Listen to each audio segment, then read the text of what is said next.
নানা নাটকীয়তায় শেষ হলো বাংলাদেশ মালদ্বীপ ম্যাচ।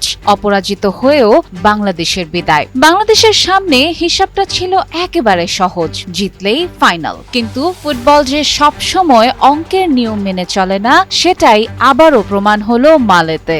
গোল হলো, নাটক হলো, লাল কার্ড হলো, হাতাহাতিও হলো, শুধু বাংলাদেশের কাঙ্ক্ষিত গোলটাই পাওয়া হলো না। মালদ্বীপের ফুটবলের ৭৫ বছর পূর্তি উপলক্ষে আয়োজিত ডায়মন্ড জুবলি ফুটবল টুর্নামেন্টে ফাইনালে উঠতে হলে স্বাগতিক মালদ্বীপকে হারানোর বিকল্প ছিল না বাংলাদেশের সামনে। কিন্তু শেষ পর্যন্ত ১-১ গোলে ড্র করেই বিদায় নিতে হয়েছে মারুফুল হকের শিষ্যদের। রাজধানী মালের জাতীয় স্টেডিয়ামে ম্যাচের শুরু থেকে আক্রমণাত্মক ফুটবল খেলতে থাকে বাংলাদেশ, কিন্তু গোল করার বদলে ১৩ মিনিটেই বিপদে পড়ে দল। বক্সের ভেতর এক ফাউলের কারণে পেনাল্টি পেয়ে যায় মালদ্বীপ, আর সেখান থেকে এগিয়ে যায় স্বাগতিকরা। বাংলাদেশও অবশ্য প্রথমার্ধে একটি পেনাল্টির জোরালো দাবি তুলেছিল, তবে রেফারির বাঁশি তখন যেন অন্য সুরে বাজছিল। দ্বিতীয়ার্ধে অবশেষে সমতায় ফেরে বাংলাদেশ। মালদ্বীপের এক ডিফেন্ডারের হ্যান্ডবলে পাওয়া পেনাল্টি থেকে গোল করে মিরাজুল। এরপর জয়ের জন্য মরিয়া হয়ে ওঠে লাল সবুজের প্রতিনিধিরা।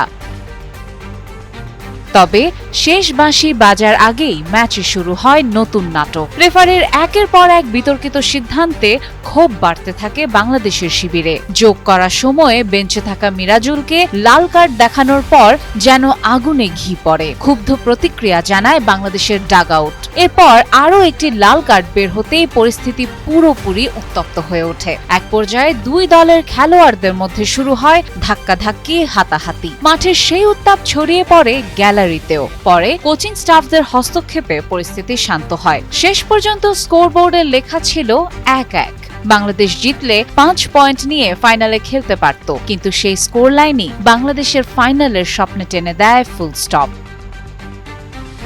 তবে হতাশার মাঝেও আছে ইতিবাচক দিক। যেখানে অন্য দলগুলো সিনিয়র জাতীয় দল নিয়ে খেলেছে, সেখানে বাংলাদেশ অংশ নিয়েছিল অলিম্পিক দল নিয়ে। সীমিত প্রস্তুতি আর অনভিজ্ঞ স্কোয়াড নিয়েও ৩ ম্যাচে ৩টি ড্র করে মাথা উঁচু করেই টুর্নামেন্ট শেষ করেছে বাংলাদেশের তরুণ ফুটবলাররা।